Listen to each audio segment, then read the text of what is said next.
The Lord is good, His mercy sure. The Lord is good, His love remains.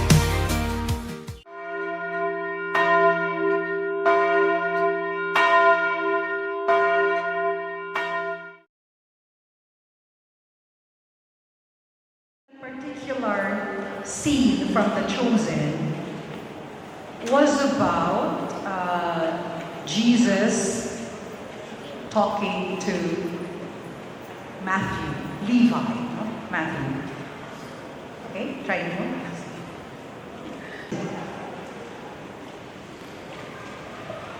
Imitating Christ's name. If then there is any encouragement in Christ, any consolation from love, any sharing in the Spirit, any compassion and sympathy, make my joy complete. Be of the same mind, having the same love, being in full accord and of one mind. Do nothing from selfish ambition or conceit, but in humility regard others as better than yourselves. Let each of you look not to your own interests, but to the interests of others. Let the same mind be in you that was in Christ Jesus. Okay, that's the first part. Thank you, Ellen. No? So, nindot kayo mahinumdum si San Pablo sa iyang sulat nato sa taga-Pilipos. Imitating Christ's humility. Not easy, not easy. But, nindot ang ipahinumdum sa ato, let each of you look not to your own interests, but to the interests of others.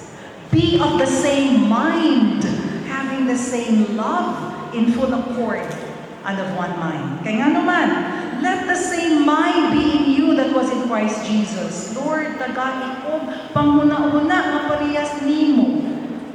Nga naman, na gusto ko maparehas nimo. Padayon palihog, Sister Ellen.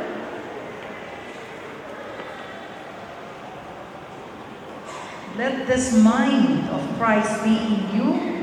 Why?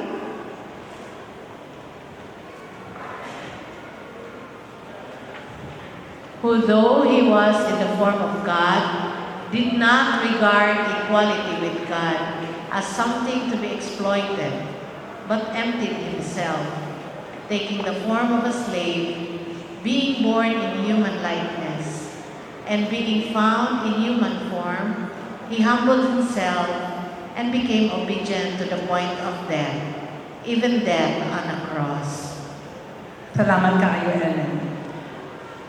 Brothers and sisters, whenever I come across this particular letter of Paul, you know, I shudder at the thought that kalisod ba ani Lord? Kalisod ba kaayo ani? Pero kung mangantoy gyud ta nga mahisama sa ato ang Ginoo, kani gyud ang invitation to empty ourselves, taking the form of a slave. In other words, I serve as He served. Wa kay siya nang hinambog na Ginoo siya. Nagpakaubos ganin siya. Ako pakaha. He humbled himself and became obedient to the point of death. And this is the obedience that Saint Pio had also demonstrated. So nindot nga pahinumdum. Unsa ang humility. Now, many of us know this holy woman, Saint Faustina. And in his diary, no, especially for those who are really devotees of the Divine Mercy, in 1937, on the Feast of the Immaculate Conception, Our Lady appeared to Saint Faustina. Nagpakita ang mahal na Birhen. And this is what she told her. She said, I desire, my dearly beloved daughter, that you practice the three virtues that are dearest to me and most pleasing to God. The first is humility, humility, and once again, humility. The second virtue, purity. The third virtue, love of God. And then St. Faustina said, and then our Blessed Mother pressed herself in my heart. Murag ning duol ang mga dire sa iyaha. O kiignan siya, puiti kini nga mga virtud. Again, our Father Saint Pio says, humility and purity of life are the wings that lift us up to God.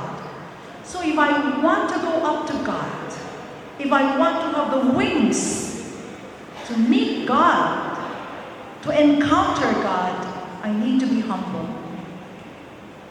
Humility and purity of life are the wings that lift us up to God. Nothing pleases God more than our poverty of spirit, our humility. Another time, St. Pio said, love, paghikugma kamo, and practice simplicity and humility. And don't worry about the opinion of the world, because if this world had nothing to say against us, we would not be true servants of God. Usahay ba mga igsuon, mag-uol kay taanang di na madayig? Nga naman, malibakan unya ko or masawayan unya ko. Kung mag-ampo-ampo ko or kung kanunay ko matong simbahan or kung ingon-ani akong sininaan, in-ani akong inistoryahan, ay basig sawayon ko o tawag ko beata. Ay, kung magsimple ko, dili ko maka-fit in sa urog. Basig naa sila ikasaway sa ako. So we always want to present ourselves in the best way possible. Kinahanglan ko'y tatsa, kinahanglan perfect. Labi-labi na yung mga cellphone, bitaw karon nga na yung mga filters, di ba? Di man ko ba lumagamit ana, kaya di man ko ba lumag-selfie. Pero, this is really for me the image of people who find it difficult to present themselves as they are. Kinahanglan i-filter, kinahanglan mawala ng freckles, kinahanglan mawala na, kay unsay ilang ikasulti.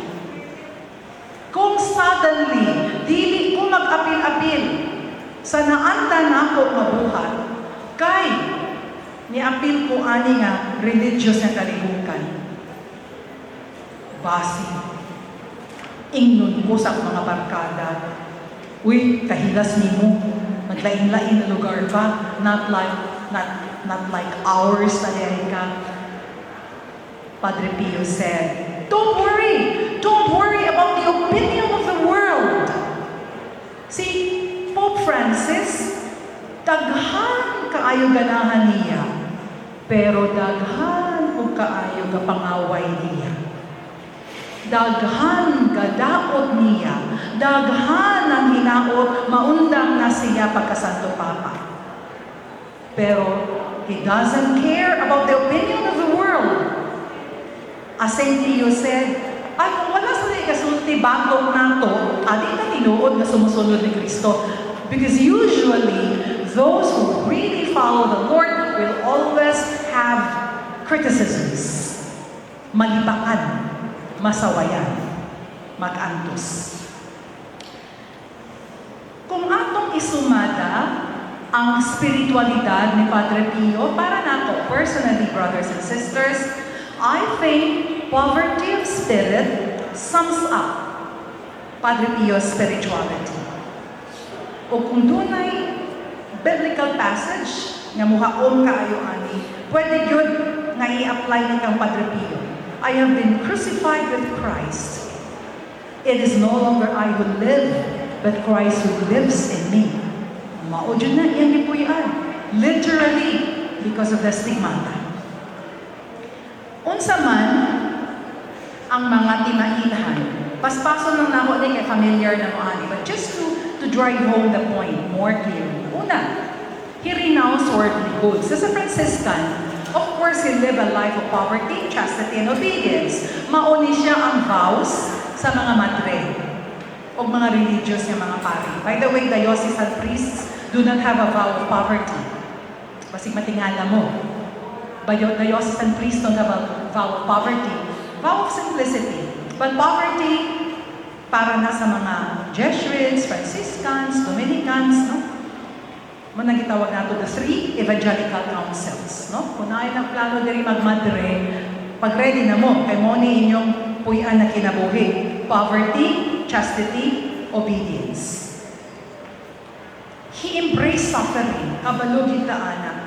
He endured pain from wounds with serenity and accepted restrictions on his ministry with humility. Di beto sa yun ang iyahang giagian.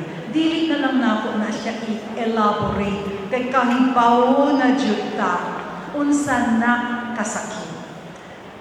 In fact, there's this story I read nga si St. Pio o si Karol Wojtyła, who became John Paul II, nagkita, nagstorya sila. Huwag nangutana si Pope John Paul sa iya, Padre Pio, sa tanan nimong mga nabati nga wound ni Jesus, asa ang labing sakit. Sakit man ang tanan, no?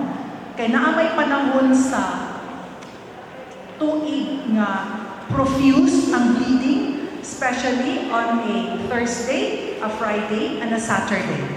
Nag-reveal sa St. Pio nga profuse yun ang bleeding.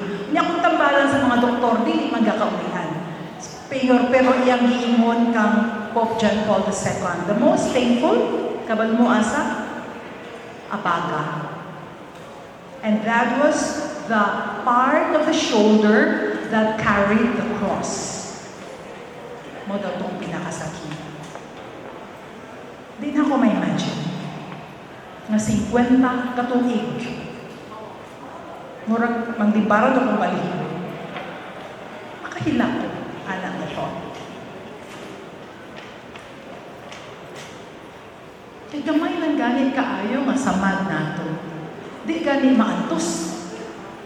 Imagine someone, manang, Lord, how blessed are we that there is somebody in our time who replicated the meaning of suffering and embraced it. Obedient to his superiors. Grabe Jud. He obeyed the commands of the superiors. Bisang bata pa sa iya ha. Bisang katong superior nga wala ituo sa iya o diingon ay gawas. Taga naghulat sa gawas, ayaw gawas. Ayaw mag-preach. Kunya naana sa tumoy sa imong dila. Ang pagsulti sa pulong sa Ginoo. But even that, he obeyed the commands of his superiors. Usahay po, ang iyang hangyo kay mag-fasting man siya, mo extend ko sa chapel, Father, dili lang sa ko mo join sa inyong paniud to. But maingon ang superior, no. Do not extend yourself in the chapel, join us for me. Bisan tuod, gudog ka ang buon pa siya. He obeyed his superior. Perfect obedience. He practiced mortification. Kini, nag-research kung ani. Gasulog to siya o kanang coarse nga material sa sulot, a garment, no? Silis ang tawag, C-I-L-I-C-E, silis. Tuyuon igsulog sa mga santos sa unang panahon para lang yun ma-uncomfortable sila. Tuyuon yun na, no? Imagine niyo lang matulog ka, nagsulog kang silis, nagsulog ka aning sackcloth. Literally, ha? Padre Pio did this. Other saints did this. Saint John Vianney did this, no? O dapat sila isuot to promote their chastity, silis diri sa ilahang hita. kanang mura siya rod nga dunay mga kanang hait-hait para mapugna nila ilang kaugalingon sa ilang mga sexual desires, no? So, grabe ang mortification, no? Kana yung ano ba, mag-flagellate, no? Kunala nila, and I think Padre Pio also did this, no? But he was a product of his time. Inadto ang ilang mortification, no? Lisod na kaayo na, buhaton nato na sa atong panahon, no? He was a product of his time, a product of his culture. But if someone were to do this as mortification, ang atong mabunduman ani, kana bitang magpalansang sa krus ini Biyernes Santo dito sa Pampanga, okay? Muna gabuhaton sa uban, no? Pero dili nang ka-sure kung sa ilang mga motibo. But that would be an example of mortification. But there are ways of mortifying ourselves without having to wear the sackcloth. We'll talk about that later. Kani, we don't realize this, but he experienced spiritual purgation. Nagpura siya sa purgatorio? Nga naman, kay naa siya panahon nga malagyod ang pag-ampo. Abi ninyo kanunay ko siya, high? No. There were times that he was kind of more depressed, arid, magitag arid or a desert. Grabe ka dry. Nya mo samot pagit ni kay wala man siya attachments yun, no? So kaning mga tao nga walay attachment, kung dry ang prayer, dry jud. Kaya kung kita, kung mo dry atong prayer, ma-on man nato ang TV, maka Netflix, maka cellphone, makakanta, makaka-video game. Pero kining mga santos nga why attachment to anything comfortable, grabe ilang aridity. Maupod ni ang aridity, ang kamala nga nasinati ni Mother Teresa of Calcutta. For many years, Mother Teresa's prayer was dry. Grabe, way lamig ang iyang pag-ampo, kay murag wala ang Ginoo. Pero grabe, wa ni undang. Wa ni undang pag-ampo. Wa ni undang pagtabang. Wa ni undang pag-alagad. Padre Pio experienced spiritual dryness and aridity. Ug maunay timaan sa poverty of spirit. Kanang wa nang gibitay lamig. Wa na gyud lamig, pero you are still there. Lord, nagyapon ko diri. Lingkod lang po. Walay gana. I'm so sad. I'm so depressed and I'm so angry. That's the best prayer. When you report, even if you experience dryness. And finally, he was humble in all circumstances. He showed humility in the face of unjust accusations and calumny. Insulto. Super may insulto. Grabe yun niya kasi natian, no? Because when he had to submit to investigations, ampot pila na kadaghan nga investigations. Pila ka obispo gipadala aron siya imbestigahon. He submitted to investigations and restrictions in his priestly ministry. Can you imagine? The life of a priest is lived out by celebrating Mass. Pero gi-restrict siya even to say Mass. In anak ka grabe. But he accepted everything with profound humility and resignation. In the face of unjust accusation, there was one priest, I will not name him, one priest who eventually was actually put to jail. Giingnan siya nga inimbento lang ang iyahang mga samad. Nangilad ra ni siya para na ay followers. Actually, gikan sa yawa ang iyahang mga bertud para siya musikat. Dili na tinuod. O si Pope Pius XI at the time, he said, I was not properly informed nang ipapadayo ng mga investigations. And the poor friar suffered many years of torment of being accused nga impostor. Bakaton, nangimbento lang, dili na tinuod. In the face of all these, he remained silent. Like Jesus, trusting always in the judgment of God, while his immediate superiors under his own conscience. Lisod kaayo ni mga igsoon, kana bitang wa kay sala. Mangaway man jud ta, musukol man jud ta, magbagulbol man jud ta, Lord, unfair man ni kaayo. Kiha man jud ta. But here is someone who was so like Christ. He was so like Christ that he kept quiet.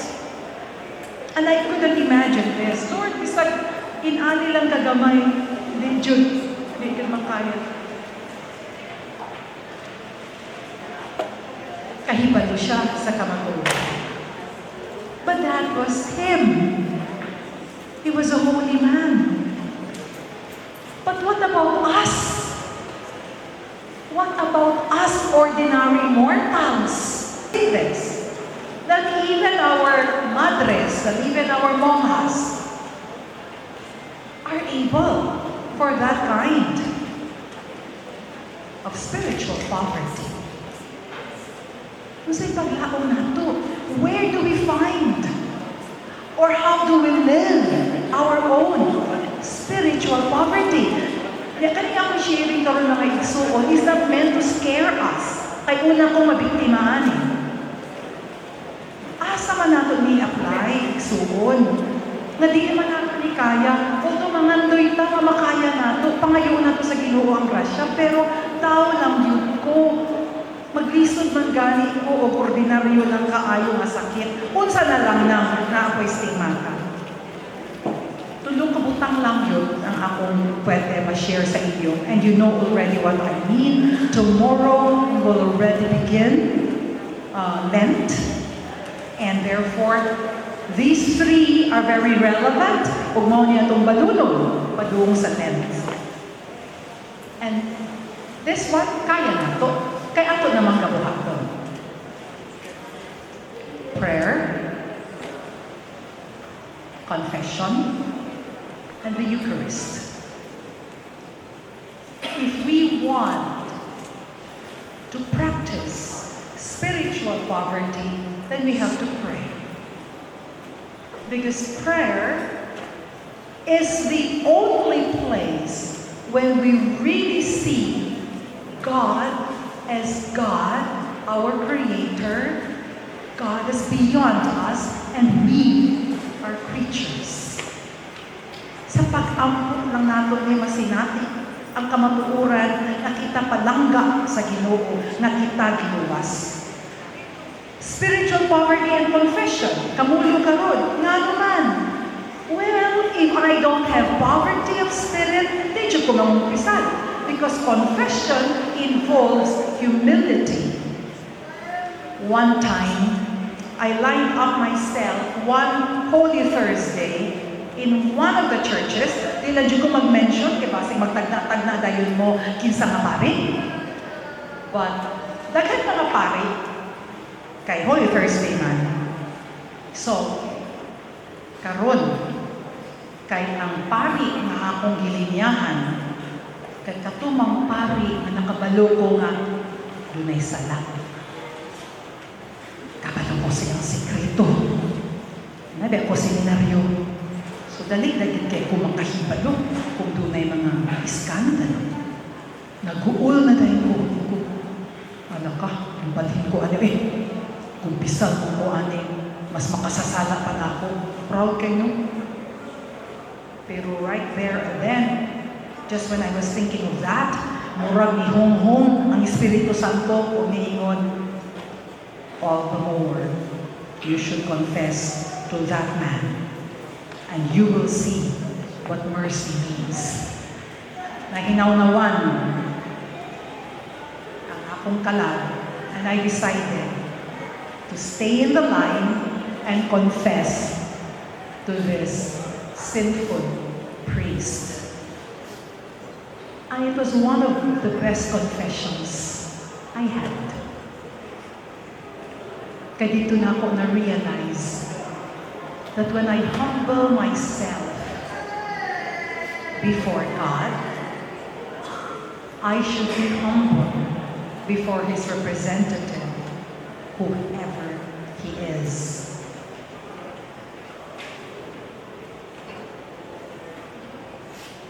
Ug siya, nadakog nahimo nga sa laon. Mas makasabot na, mas makarelate sa mga istorya sa mga tao. So, we continue the practice, especially karon panahon sa Lent, of going to confession. And of course, the Eucharist. No?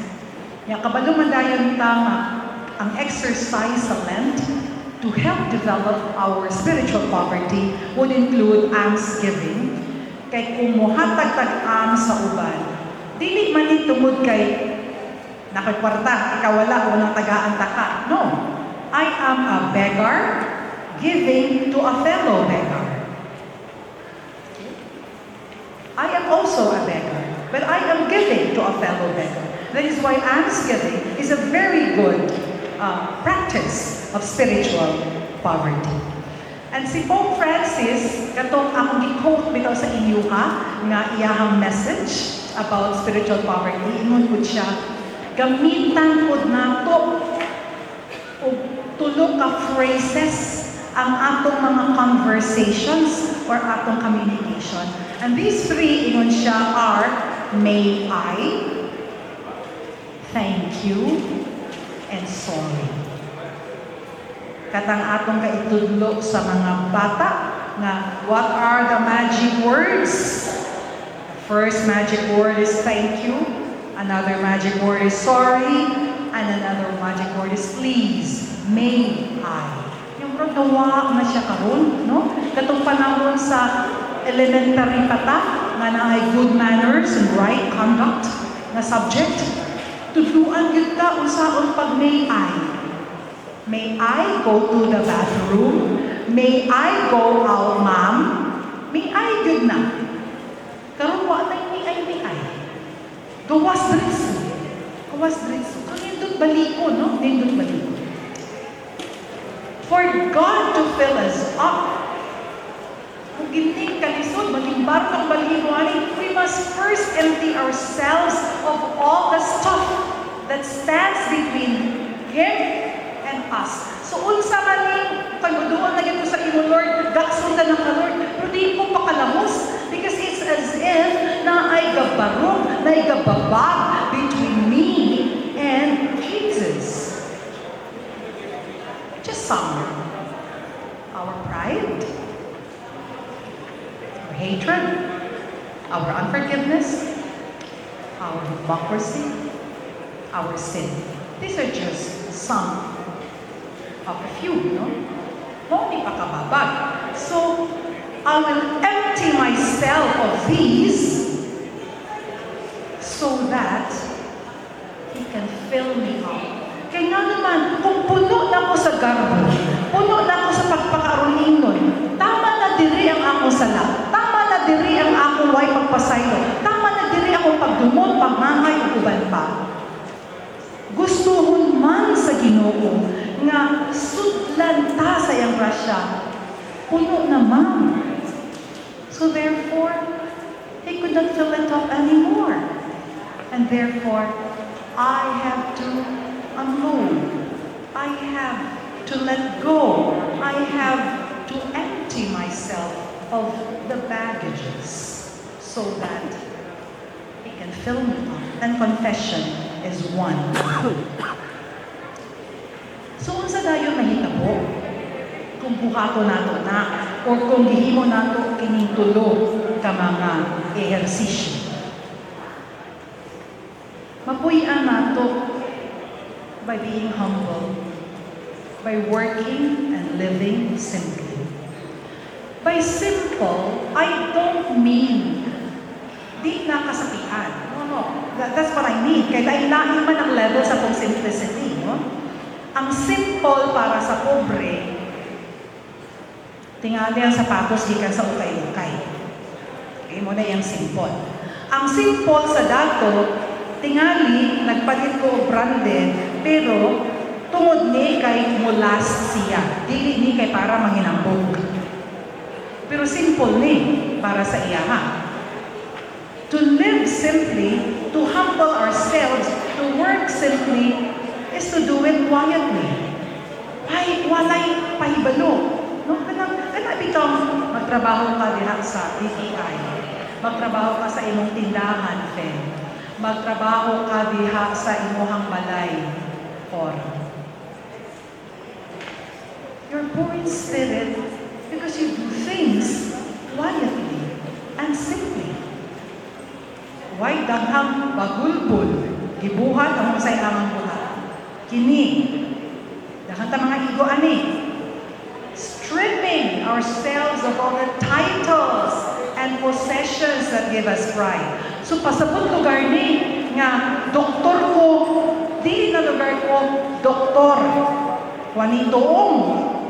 Wanitoong na lang ko kay strip off man ako ang akong kaugalingon sa title. Dili na dahil ko attorney Monina. Kay strip off naman ko title. Monina lang ko. Stripping off the titles and possessions that give us pride does not mean you're no longer engineer, you're no longer attorney, you're no longer doctor. But you no longer use your titles to puff yourself up. I remember this basketball player who punched a barangay tanod kay nagpark siya sa ginadili parkingan og nibadlong ang tanod og niingon, "Sir, dili pwede kwaon ang imong motor kay bawal ang parking dinhi." Ug ang tubag sa basketball player sa PBA, kilala mo kung sino ako? Kilala mo kung sino ako? Nadete doktor tinuod diri sa kilid, si Dr. Eva Kelly. Dr. Eva Kelly na, pero Dr. Eva Kelly would be humble if he strips herself of the honor of being the doctor. I'm one of you. I'm an ordinary mortal, just like any one of you. Dili na, kaila ka na ako? Ako'y tagihan ng building. Ako'y tagihan ng building. Ako ng Rolls Royce yan.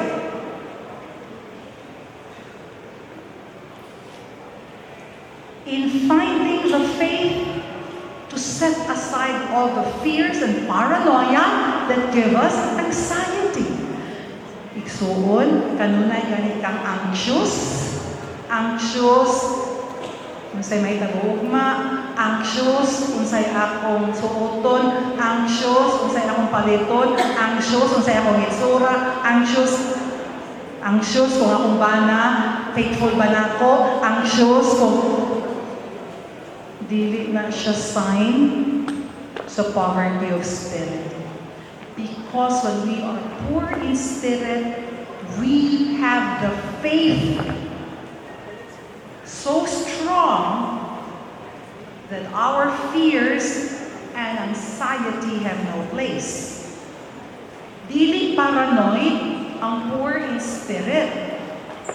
Dili paranoid ang dunay pagtuo sa Ginoo. If we truly pray, tatinuod lang, daghan problema.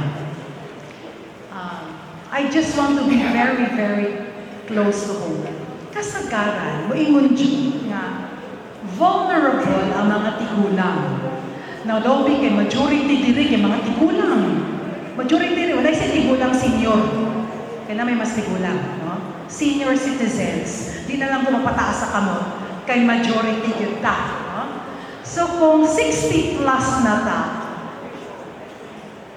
vulnerable kaayo, kaya nga naman, Uy, nangaminyo na nga akong mga anak. Emptiness na me. Kinsa na may mag-atiman na mo, inay katigulang pagyod, di ko ang relaan. Tuan na sa Amerika, si Bobby. Tuwa sa Europe, ang isa ka anak. Magunsa na lang tapang. Dili na sila pagkakakulong. Pero ilang mga anak dato kayo. Anxious. Kasagaran, kasi natiyan nato ni hindi katigulang. Imagine na lang ninyo ang mga walay anak. O imagine na ninyo ang pareha na mo ni Ellen na way bana. Diba? We have chosen a state of life na inosarahon. Or magunsa na lang ang balo nga way anak. Ma-anxious de ay po ang mga pari. Usahay mo ingon sila kagamay aning atong allowance. Uy, magunsa na lang ta aning 10,000 a month. Ingon na mo, uy, pastilan, kanang imong 10,000 dri, limpyo man na. Wala naman kay palit gasolina. Wala naman kay palit aning mga kanuni mo. Kanang 10,000, sweldo na sa tao nga naa sa gawas. O pangitaon diha ang pagkaon, ang pili sa balay. O kung masakit, pangitaon diha kanan. What I'm trying to say, my brothers and sisters, is this. Not that we stop being human and not worry at all. I don't mean that. What I mean is, we are not overcome by our fears and our anxiety that we become unrealistic. Kung sa example sa pagka-unrealistic, kana mabalaka ka, sus, masakit ko, o mamatay ko, kinsay maglubong na ako. Nahitabo na bagod na sa kasaysayan sa kalibutan, nga doon na ipatay diri sa Pilipinas, nga ipaaluligasan lang o gilubong. Wala, sukat. O di dyan na mahitabo. Kay ilubong manggaling nato ang iro. Ikaw pa. That's unrealistic fear. Daw big sulungon ta sa China. Panausaon taman, kung may abot na. Let this faith take us to the place where we can say, Lord, you own everything. I am accompanying a sister who is from Myanmar. She is the first sister of this congregation. O kabaluta unsay gubot dito, grabe. Grabe ang Myanmar. O nag-share siya sa ako, imo sa iya. Sister, di man nalim ang inyong kasinalihan dito. What did me idea? Yeah, actually, Venus, katong pari nga bago lang ipatay because he refused to kneel down. I don't know, nakabasa mo ang story. Just about 2 weeks ago, na pari nga gipaluhod siya sa pipila ka mga sundalo nga ayon drugs o hubog. O nakitaan siya, ayo, kneel down to us. Kay Myanmar is actually a military state sa pagkakaroon. Gikontrolar sa mga sundalo. And the priest simply said, I'm sorry, sirs, but I only kneel before Jesus. I only kneel before God. Wa siya nalipod, pero wa siya nangiso. O, gipasil siya. Gidunggan siya. Hangtod nakaluhod siya tungod kay wa na siya tungod. I was so shocked. And then she told me, Venus, 2 days ago, this building built by the Columbans at a mission in Myanmar, was bombed. O karon nabungkag. Usay maingon siya, usahay di daw no kana. Makaingon ko sa Ginoo, Lord, gamhanan man ka. Ano dili man imo gamiton imong gahom? Kay mas gamhanan man ka sa mga sundalo. Dili man ko kasabot sa imo, Lord. Nganong gi-allow man nimo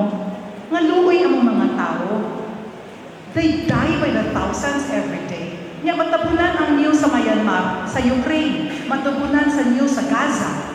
Pero muna atong pinakaduol na silingan, ang Myanmar. But then she just said, I have no answer to this. What you could do back Andivinas, but I only remain humble before the Lord and hope and pray. And the reason why I am here in the Philippines, because of my formation, kay pagkahuman sa iyang final vows, she will be sent back to Myanmar. And that is her dream. And if she would have to die being sent back, she is willing. Wow. How blessed I am, sister, to have met somebody like you. And so, to continue, nindot kay nga pahinumdum ni sa atong mga igsoon. If we are strong enough to do that, and what is that? To accept spiritual poverty, to understand that all we need is God. And when we have God, we have all we need. Di ba nindot kapatsyada ani nga pahinumdum? All we need is God. That's why I don't need a husband. I don't need a mansion. Nahay mga tao, maingon yun, uy, mag-ampog yun ko para makabanang ka, afam. Kaya ang mga afam, dili mag-mind kung tiguang ang ilang partner, ikot na, I don't need anybody. God is enough for me. Because when I have God, I have all I need. And when we do that, we begin to see the kingdom of heaven. Kanang naa kay gwapo nga bana, naa kay buutan nga bana, naa kay buutan nga anak, naa kay daghang sakyanan, pero moingon gihapon ka, all I need is God. Di jud na ko ibaylo ning akong mansyon, di na ko ibaylo ning sa Ginoo.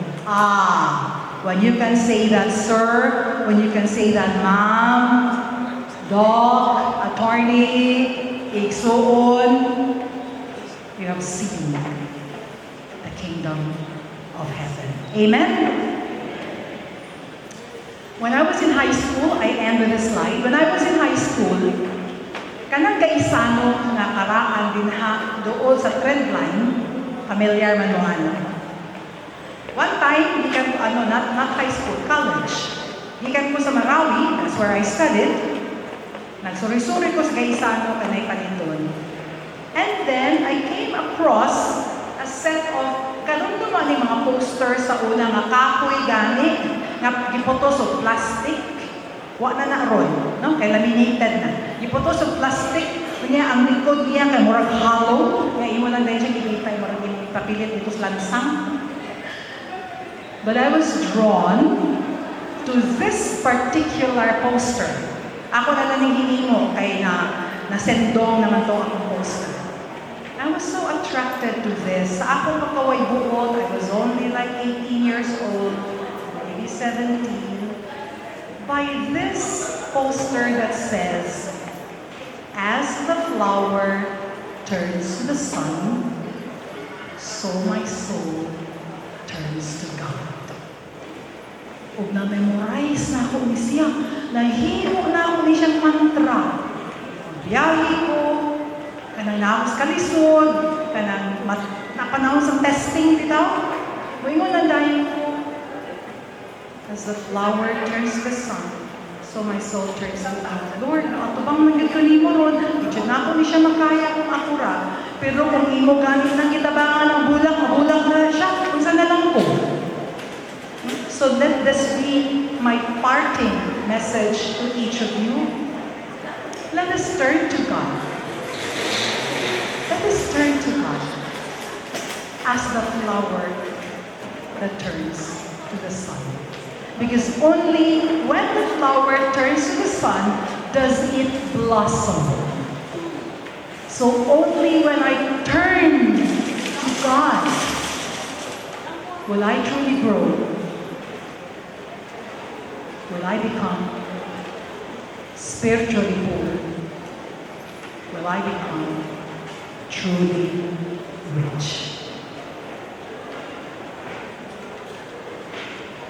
Dili ko sure kung madungga ni kay anyway. I'm supposed to play a psalm. Kunya, kantahon ng nato ang iyahang tubag. Aha, si Ruby. Pwede ko magpatabang sa volume, pati